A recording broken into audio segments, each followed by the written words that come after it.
Yes. Okay, hi. Hi. Today we're going to be filming a paint technology talk / tour of our new space with SVA, School of Visual Arts All right. from New York City. And so I thought it would be nice to open it up to you folks out in the internet world. So we're going to do a little filming and hopefully it'll be entertaining. Sounds good. Follow me. All right, let's go.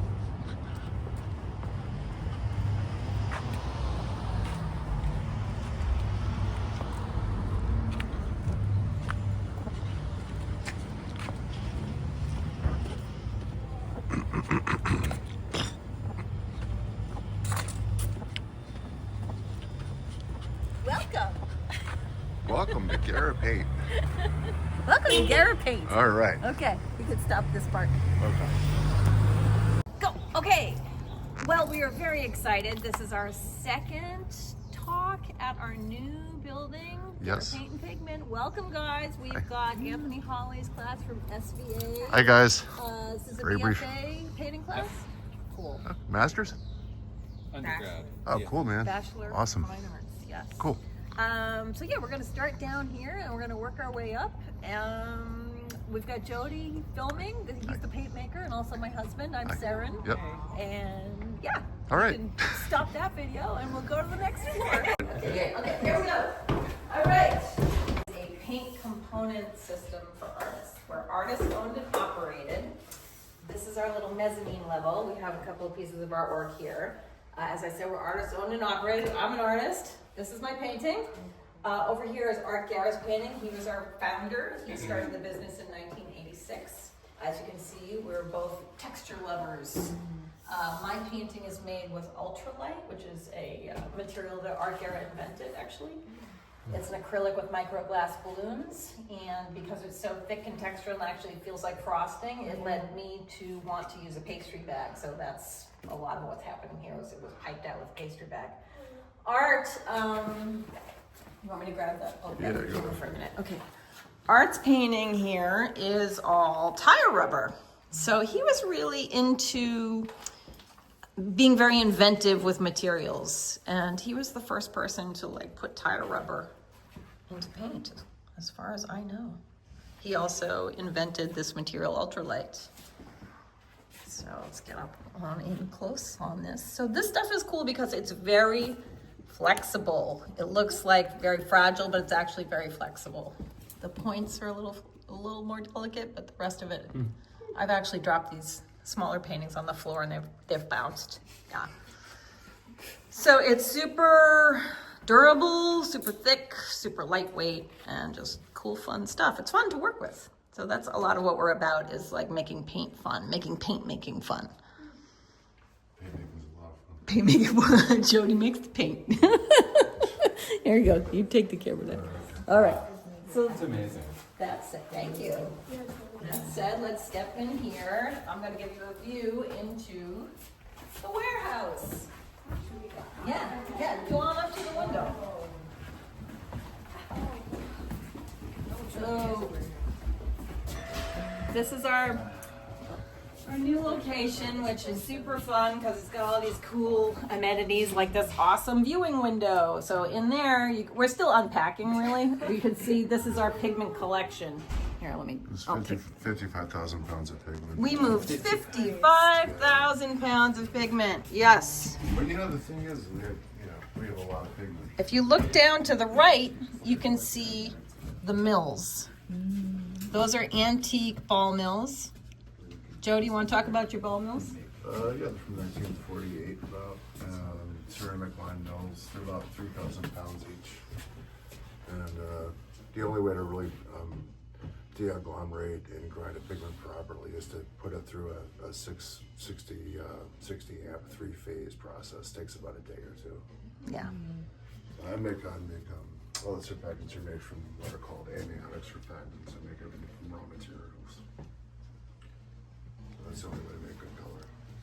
So what you see here is a giant collection of rare and extinct pigments. We also have a lot of. Check it out right there. What are you showing? Quinn Valley 55. Oh, he's just making the Quinn Violet 55. What is that made of? It's a quinacridone. It's a 5-ring polycyclic color. based. It's very, very beautiful kind of stuff. All the colors upstairs. I think, Yeah. too. I'll just show you these two little. I happen to love the Queen Violet 55. I think it's one of my favorite violets. All right, so now we get into the store proper, where we will now discuss the wonders of the paint component system and what it really means. We've got all our pigment dispersions here, which is the foundation of the business, the thing that really sets us apart. They're liquid pigment concentrates, and over here they are painted out on this color chart here. Jody, I'm going to pass the camera to you. Okay, so Liquid pigment concentrates. liquid pigment concentrates, which are called dispersions. Okay. Yes. So this is what all paint is made from. When you buy a pre-made paint, it has a dispersion in it. Because all pigments, all colors originally start as powdered pigment, right? So that's what you saw in all those drums downstairs, were containers filled with different powders. Now the powder has to be ground, because if you don't grind it properly, you're not going to release the color. And I have some paint outs here to demonstrate the difference. So here, this is the same exact color on the right and the left, but you can see the difference. So the brighter one is when it's properly ground to a Hegman 8, which is what Jody was telling you about with the old-fashioned mills he has. You can pass that around. Here's another sample. This is that was quinacridone gold, so that's one of our extinct pigments. You were asking me about what does that mean? What does it mean, extinct pigment? We'll get into that in a minute. This is Inenthroned blue red. So again, you can see the radical difference between unground and ground. So when I say unground, it means that this dry powder, we just kind of put it in a muller and like loosely mold it into the binder. The binder is the paint base. So you can pass that around too. And here's one more. When you talk about pigment being more or less ground, is it just about how much time it spends in the... Jody, you want to talk about that? Well, I make about 220 colors, and they all have completely different properties. Okay. I like kind of say that they're all basically like poorly behaved children with different problems. And generally the goal is to get every one of these colors down to a Hegman 8, which is 0 micron size. They're uniformly put into the same context, which is just a well properly ground pigment. The Hegman 8 is the finest possible grind, which can only, you really need to have this old-fashioned equipment. We have the ball mill to do it properly, because nowadays when they make these dispersions in industry, because like I just said, dispersions are how they make a pre-made paint. They make these liquid pigment concentrates, and then that goes into the paint base, and they mix it up, and there's your paint. Yeah. But generally nowadays they make the dispersions with high-speed mixers. Which You get about a steel 6. blade. You get about a 6. You get about a Hegman 6. Yeah. So it's not quite as clean. Yeah. Is it like the difference between grinding coffee for drip and coffee for espresso? Like, No. I mean in the special, like in the way that it's specialty and takes more time and effort. Yes, there's that. Yeah, there is It's that. not as fine, but it's the I understand the comparison, Yeah. definitely. Like, okay, for like example, like I make when I make titanium dioxide and dispersion, I make 45 gallons at a time, and that takes 450 pounds of pigment.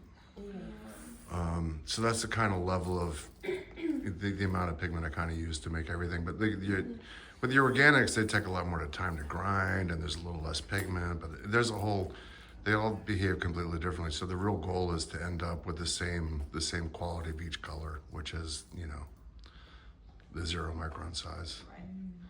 Because then it's called stir in, so you can easily stir the color into anything. So in this, like Yeah. what appears to be a kind of gradient, is that just the That's the pigment. percentage of pigment that's That's basically how she was applying it, yeah. So there's it more concentrated down the Right. bottom, and then she just had more binder up here and just kind of like used the brush to thin it out so we're and put going more from binder. like 30%. Yes, Well, saturated percent or to something. less saturated, Okay. definitely, yeah. But this one also, you can see, has a radical difference. This is a really cool pigment. This is perylene green black. This is used in stealth bombers and actually disappears in infrared lighting. Oh wow. So we have a lot of weirdo pigments, and this one you can find out in the world with other paint companies. So it's a beautiful, It's a beautiful. dark, almost black green. Yeah. That's why I call perylene green black. We use the most beautiful version of that color. There's an 0084 and there's an 0086. That's the 0086. That's the 084. The 086 is a little more like a perylene maroon kind of color. Okay. What do the numbers mean from that? Pigment index numbers, that's a universal index number. It's like a globally accepted state, color Yeah, quality. that's a whole other story. So on the chart over here, all these colors have numbers with them.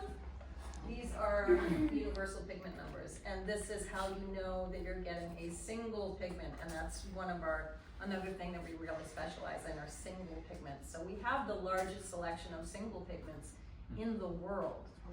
Why is a single pigment important? Because you're gonna have the cleanest color if you're using one color. If you're using a mixed color, which a lot of companies are selling things called hues. I mean, hue just means like the general color name in one sense, red, orange, yellow, green, blue, violet. But in the paint world sense, it means it's a mixture usually. So like a cadmium green, first of all, there is no such thing as a cadmium green. They'll call it a cadmium green hue. That means if you turn over the back of the bottle, usually they should show you what the pigment numbers are so you can figure out what's been mixed together to make this color. So yeah, all pigments actually have a pigment number attributed to them. I think for the cobalt green, they use the pigment green 17 with I think. You mean the cadmium green? No, it's chromium oxide light with a cad yellow light. I think that's what the color is. Yeah. Okay, where was I? Pigments. So, yes. So what we have is a paint component system. So we take the pigment concentrate, and rather than give you a pre-made paint, we give you the parts because we want to give you the control, the freedom to make your own paint. That's the idea. So it's like an opportunity to be able to do this and have the most beautiful, the most saturated paint of your dreams. And I'm just gonna start doing it and then we'll get back into talking about more things. This is how you do it. You start with your binder. Binder is a technical term for medium paint base. The binder is the glue that's gonna hold the pigment. So all paint is a pigment plus a binder. So you start with your binder. That determines the volume of paint you wanna make. That's a lot. That's a lot. I'm gonna make a lot. I know. I'm gonna put on gloves. Always good to practice safe studio practices. These are concentrates, right? So there's a lot of pigment in there. Once they're properly ground, the pigment particle becomes very efficient. So a little bit goes a long way. You always want to shake it first because we keep these pure. There are other companies that sell dispersions, pigment concentrates. They might call them pastes. Some people use the term dispersion, but sometimes there's fillers in there to keep it suspended. We don't like to put any fillers in there because we want to keep it pure because we want that color we don't want anything to interfere with that color. So that said, you can get some settling of content sometimes. Generally not, because Jody has like special tricks that he does to make the dispersion nice and not settled, but we always recommend that, especially with heavy pigments, things that have metals in them, cobalts, cadmiums, chromiums, things like that, there can be a little settling of the pigment content. So you always shake it first. We always recommend shaking it first. Then you add as much or as little as you want. This happens to be a very strong color. This is benzodiazole R5R. This is one of our extinct colors, and you had asked me earlier, what does that mean? That means that the pigment is no longer manufactured in industry. So pigments, this is important to understand, are not made by art material companies. They're made in the larger market by the paint and coatings industry. That's actually a Hosterperm R5R from Germany. We got 1,000 pounds of it. Yes, we have a lot of this. So this, no one else has this. We're the only people that have this. We have tons of it, and I am gonna give you. No pun intended, we actually have tons of walk away it. with today. So, and I have, so I was, this is my dried sample. It's not totally dried. It's sort of dried. The thicker parts aren't dried yet. But this is the color. It's a really violet blue. It's super beautiful. And it happens to have great tinting strength. So tinting strength is one of the physical properties that pigments have, right? They have opacity, transparency, tinting strength, alkali resistance. There's different things that properties that pigments have. Where am I? I have like these little stir things somewhere. I've got too much stuff on the table. There we go. Okay. I destroy brushes when I mix with brushes, so I try to use a stick. Okay, so this is what you do.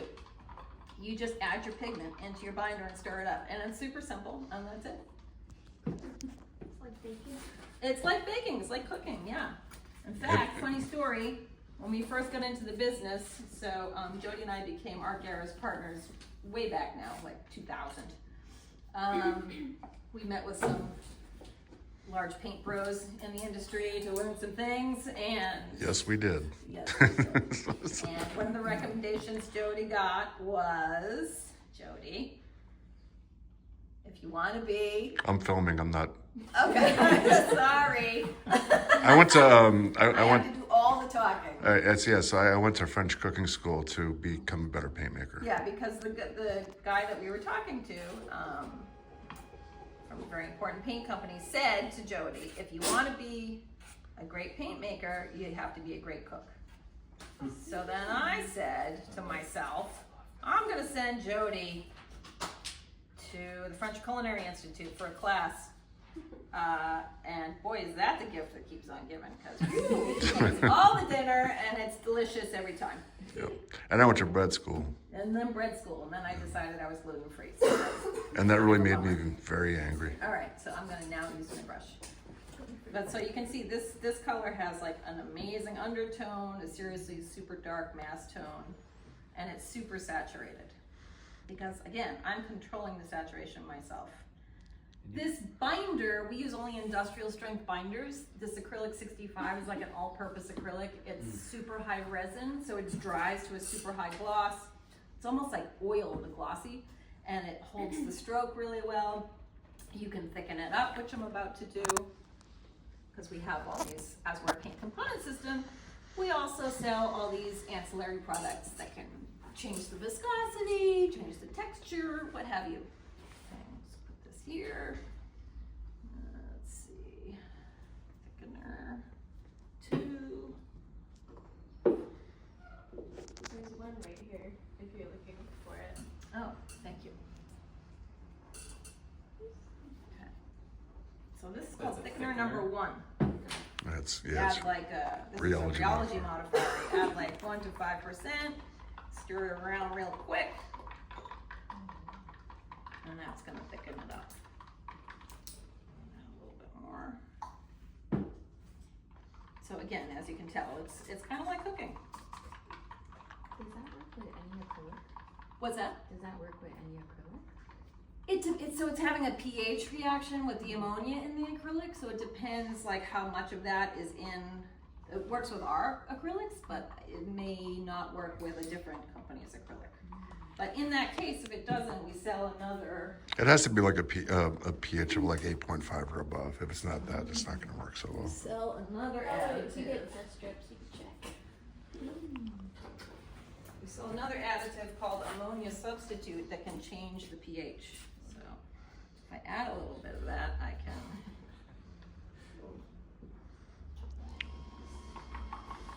Yeah, that's got a pH of 11, so that's gonna do that. So now I can like crazy thicken it. Oh, whoa. Yeah. Biochemistry. So the other nice thing about this high resin acrylic is it's not going to shrink a whole bunch on you. It's At going to all. pretty much stay put. It's going to dry just like that. And it holds peaks.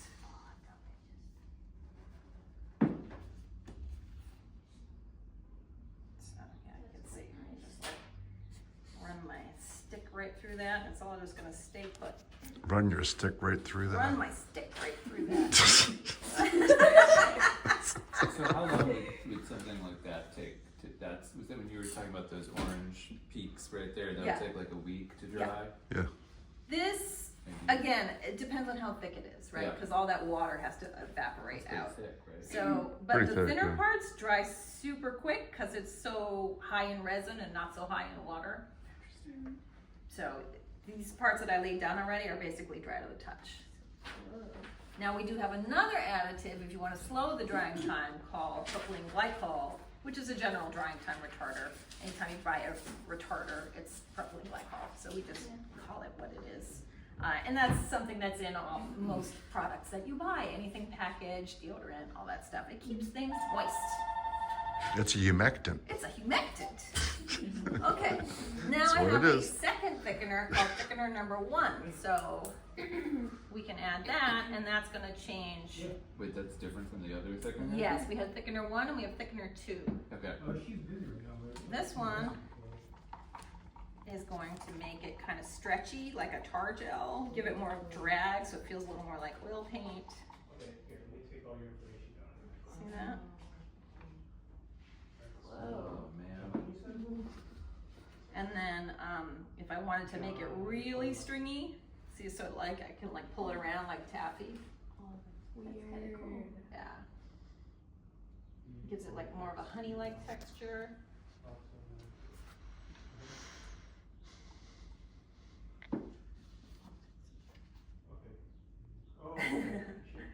I love doing this stuff. So it really makes it like taffy. You can pull it around like taffy. And then if I wanted to make it a little more fluid, I could just add a little more water in there. Then, so that's the acrylic. So this stuff is great because it's all purpose, like I said. You can use it clear, just as like a great glue, because it's super duper strong. It's like a super glue. You can use it to make these cool texture things. It can hold a bunch of texture and you don't see it, right? You don't see that, like normally if you buy like a glass bead gel or a pumice gel, it looks a little like the gel and not fully like the solid texture. This stuff is so strong, you don't have to use much of it. You can load up your texture, and this is just sort of hidden. You can also water this way down, like up to 8 times if you want, to make like a synthetic watercolor, and it'll still form a film. Or you can use it straight up. That whole wall chart is painted with this acrylic 65. Is there a thickener added to the Yeah, denser the way, ones? since you asked, the way this chart works is Yeah. the top line Yep. is the color listed below, phthalo green, blue, 1 stroke. So the top line tells you if that color is transparent or I see. opaque by nature. Okay. So phthalos are all transparent, so you can see that here. Then the second line is thickened up, where you're looking at the mass tone. So you've got the undertone versus the mass tone. Then you've got 10% white, 20% white, and then the last line has a metallic I'm about to show you called Super Shine Silver. Okay. And these are the little prices here. They make between 8 and 16 times their volume because they're super concentrated, because they're ground properly. So a small guy and a phthalo, when I say 8 and 16 times their volume, there's a range there, right? So the phthalo is on the high side because it's a super strong tinting This strength. size. 1 Small ounce. size. 1 ounce is going to make you How about either 8 ounces of paint if you're using like an earth color, or 16 ounces of paint if you're using a phthalo, because phthalos are super duper strong. So is that benzodiazole blue R5R that I'm going to give you guys, so you'll be able to make a lot of paint with that. What else? Oh, so since I'm standing here, so you saw downstairs that we had all those drums, right? So we're big collectors. One of the things when our Garrett decided he wanted to make this business, he got on the phone and just started making all these calls and just figured out how to make all these connections and find all these pigments. Again, pigments aren't made but for art, by artist companies, they're made for industry. Industry doesn't, it's not that they don't care about color, but it does come down to money. So if there is no demand for color, it gets deleted. It's not part of art. It's just not part of It's just art. not part of art, yeah. It's just, and the art pigment consumption is what, less than 1%? Joe? Less than 1%. Less than 1% of the entire color market. So it's just interesting facts. So getting back to why do pigments become extinct, what does that mean? It's because there just isn't the demand for it. So the big companies that make these pigments, they stopped making them. They deleted the pigments. So we've made it our mission to rescue these pigments and save them, because they're amazing pigments, and offer them to artists. So yeah, there's over 50 rare and extinct pigments up here that you're not going to find anywhere else but here. He moved to Maspeth. Yes, Do you serve kind of as an archive then of pigment? basically. Yeah, totally. When you are almost out, do you think you'll preserve a sample Oh yeah, for definitely. like? In my room over here, I got all that. In his room over there, Yeah. yeah. Well, since we have such a nice small group today, we could show you his little office over there. where No, we no, have no, no, no. A mass in there. Listen. I'm just interested because after undergrad, I'm planning on going to get my master's in archival sciences. Oh, that's cool. So it's kind of Yeah, it's like interesting to me that you guys are preserving Very the cool. history. Yeah, we deal with that Yeah, we sometimes. deal with that. Yeah, that's what we deal with. Yeah, that's kind We've of got what a we lot do. of, there's also fascinating old catalogs in Jody's office. Another one of the reasons why Art ended up making this business was because he discovered these old pigment Bibles on the street called color index books. And they have just like a phenomenal amount of information. So that was where it sort of began, his interest in his, he was going to med school before he became an artist, so he had that kind of head for like fine detail. So yeah, over 50 rare and extinct pigments, and let's get back to making paint. Quick question, like Yeah. these that you showed us here, they all have a real like high gloss value. Yes. What is that? Urethane So the 32. surface sheen depends on what binder you use. Got it. The transparency or opacity of the pigment depends on which pigment you use. The transparency or opacity of the paint depends on which pigment you use. But the surface sheen depends on which binder you use. So we've got matte binders, we've got glossy binders, we've got textured binders. So yes, this one, which you see here, that kind of looks like an enamel, is the urethane 32. Yeah. which is a water-based aliphatic urethane. It's ungodly expensive, but it's super beautiful. Yeah, it's like liquid gold and stuff. Urethane 32. Yes, this dries to an enamel-like surface that is totally archival and not yellowing, which is why it's so expensive. It's Yes. aliphatic. Aliphatic, correct. How much does it typically go for? What does that say over there? Just- Hold on, let me just look on the shelf. Oh, $85 for 32 ounces. For 32 ounces, yeah. Yep. The gallon, we're not even selling. We sell it in store, but we won't ship it because it No, costs so it's much too money, and we can't afford to lose it. I think the gallon. Could you pull up a price for the gallon of the urethane, Erwin? The 32? Yeah. And do you, And simple.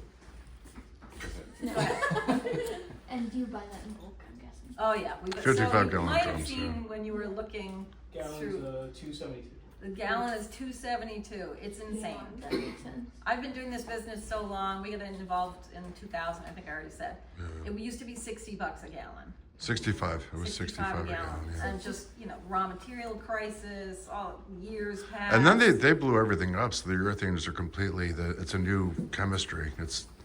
We had to adjust to that. Yeah, that's true. They changed the What's the chemistry. urethane 40? What's that?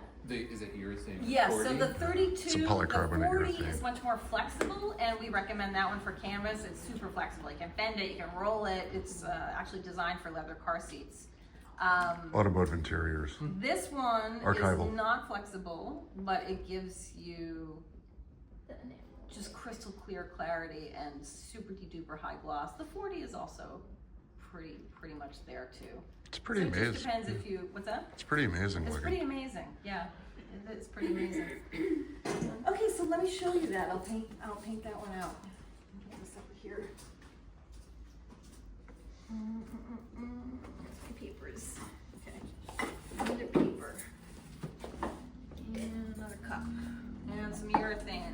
So this, because this is clear when it's wet and not milky when it's wet like the acrylic. The acrylic will dry clear, but it's milky when it's wet. So it's not good for me to demonstrate my metallics or my shiny things to you because we'd have to wait for it to dry. In fact, I did use metallic in this paint sample that I made before you guys came, but you can't really see it yet. But this will dry to a super high shine with the metallic. Okay, so this is how you make metallic paint. I'm gonna start with this. Again, you start with your binder to make the paint. I'm not gonna make that much. Because it's so expensive. Thank you. Yeah. All right, and let's do a different color. Go to my color selection I brought with me here. Let's see. I want a transparent one because that's gonna be best for the metallic.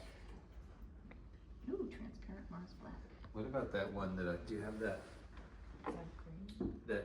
that scarlet? The Trans Answer Scarlet, let me pull one out. Oh, that's a great pigment. I'll put this somewhere that I don't step on it. Trans Answer Scarlet request coming up. Do you have a favorite pigment to mold? No. Yeah, I'm gonna show you. You like mold? You know what I like? I like some of the esoteric complex organics from like the 80s and 90s. I like those, but they're all really kind of they're all completely different. You know, I used to think that I liked certain colors I liked more than others, but I've been doing it for 25 years, and my take on color has really changed. You know, about how I look at color. And Okay, so Deal with this it. is cool because we can actually see it going in a little bit more too. I do love that color though. That's a really good one. Got my sticks buried again. There you go. Thank you. Okay. So you can see that just kind of explodes in there. That's a great color. That's It's a great color. That's a good example of a single pigment. What a single pigment is, it's the exclusion of all light waves but one. And that's what a single pigment is. And that's a good example because you really get it bright. Okay, now, wait till we lay this puppy down. Let's get a brush. It's not gonna- So, this is called Trans Answer Scarlet because it's super transparent. Is Madeline in there? I think so. Just to make sure. Okay. That might be that dude, Patrick. Oh, okay. Joe, you're filming. Sorry. Oh, that color. It's a beautiful color. Yeah, right. All right, now I'm gonna add my metallic to that. Which is where? Here it is. Super Shine Silver. This is made with aluminum and it's a silver concentrate. Everything we sell is a concentrate. So just a little bit of this. It's gonna make this really metallic. Here's my stick again. Oh man. Yeah, that looks I may have to cool. go deal with something. Well, we'll have Erwin Yeah. filming maybe. Yeah. Patrick? Can I pass this on Can to you you? film Erwin? Oh, yeah, sure. I was gonna bring him out, but I don't. Oh yeah. Okay. do you want me to do Yeah.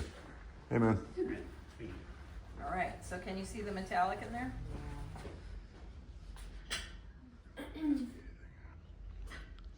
Does it dry to be more sparkly? Yeah, it always tries to be a little more sparkly. But then you could add any of that glitter too. Oh, yeah. It's all glitter up there. Oh my god. I know. I've got this other, We need I'm gonna show you this other Yeah, really. cool thing we have too. We have something called liquid glass pearl, which is super sparkly as well.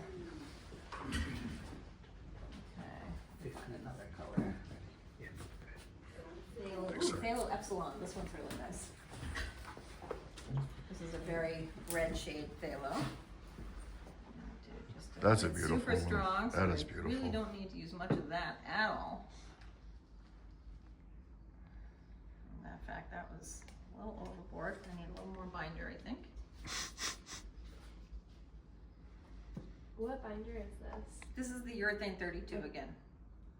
So this is gonna be that super high gloss enamel and self-leveled surface. I didn't talk about that. So the urethanes do a self-leveling thing, right? So you see how which means the brush strokes go away. So that's why I say it's like an enamel surface. It's Smooth. Okay. So here's my phthalo. I'll just lay some of that down. Gorgeous. Looking so nice. Against Very nice. complementary style up against that orange. Scarlety red. Okay, and then what was I gonna do? My liquid glass pearl. Here we go. So this is made with a glass particle, super sparkly. Do you have to be careful when handling this? Will it? No. Okay. Ah. I guess my. Probably You gotta be careful the cap doesn't unscrew on you. Just the top part. Otherwise, you can have a big mess. There we go. Okay. Oh, whoa. Whoa. we Shiny. That's just like liquid glitter. actually have a liquid gold too. My wallet. Okay. Let me see. I'm out of space on here, but we'll find some space. All right. Oh, that's really nice. Delightful.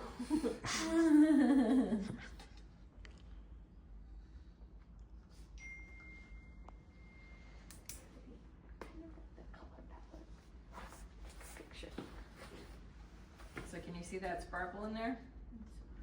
So nice.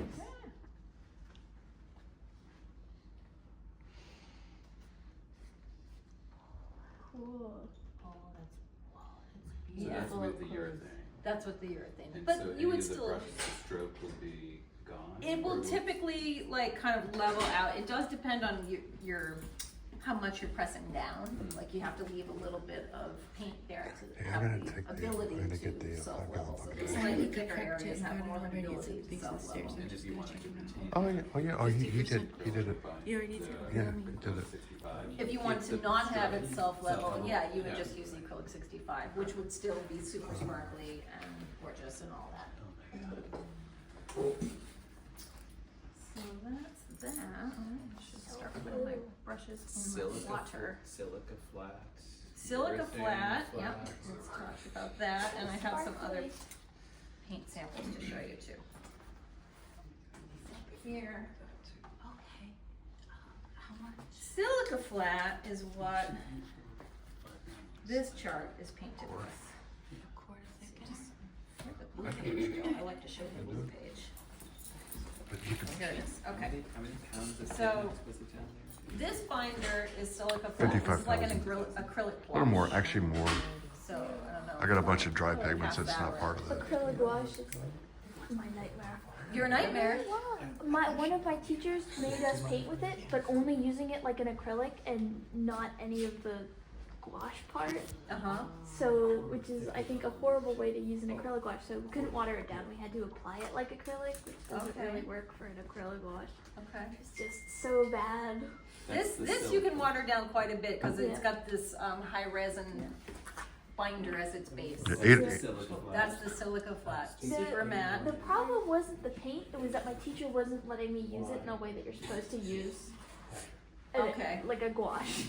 It was just their You preference have at to the use time. it. Yeah, you have to use it like an acrylic, or you can't ruin it. Okay. It's so bad. So it's teacher's It was the teacher's fault. Gouache. Okay. It's kind of funny. G-O-A-C-H-E. Okay. Here's another kind of nice big drag paint out of another beautiful color. We have pyrrolrubine in the silica flat. So you see it's just super matte. It's like, people love that. Here's That is another light, sample yeah. of it painted out with quinacridone russet, which is another super beautiful color. This is a paint out of adding a little bit of water to the silica flat so you can sort of force it to do a self-leveling thing with some water. You're like, give it to me. It's like a Whoa. There's no. gel-like texture or something. Put it like a Gel salt. Like it has adding the water to it, like it gives it just a different. It's still got Body. it's got a certain body to it. It's Yeah. quite viscous as a binder, but when you add a little water to it, it'll flow a little bit more. That is also one of our extinct pigments. That's ultramarine R6. That's a turn of the century. That's the original Eve Klein blue. Yeah, it's the original French ultramarine. On our Instagram, if you check that out. I had it for like 10 images years of and was the like, I'm gonna make it. packaging. I just made it. It was great though. It's beautiful. This is another binder we have called urethane flat. So this is like this glossy urethane, but it's matte. So that also does the self-leveling, as you can see. Oh, I love the feeling of it. It's heavy.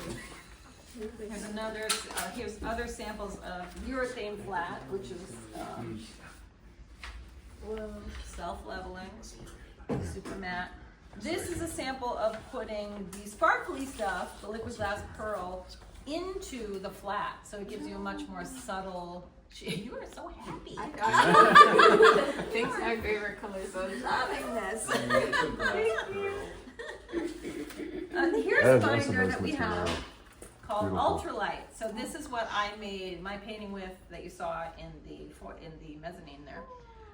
So this stuff, super thick, but lightweight, very lightweight, very flexible. You can use Impasto. They call it impasto. Impasto, Yeah. yes, made with microglass balloons. So yeah, this stuff is really, really cool. This is what it is like straight out of the jar, but this is what it's like once you add that thickener to it. So you can get you can keep building on top of this. You can come out of your surface like as far as you want, really. It'll just has to dry, then go add another layer.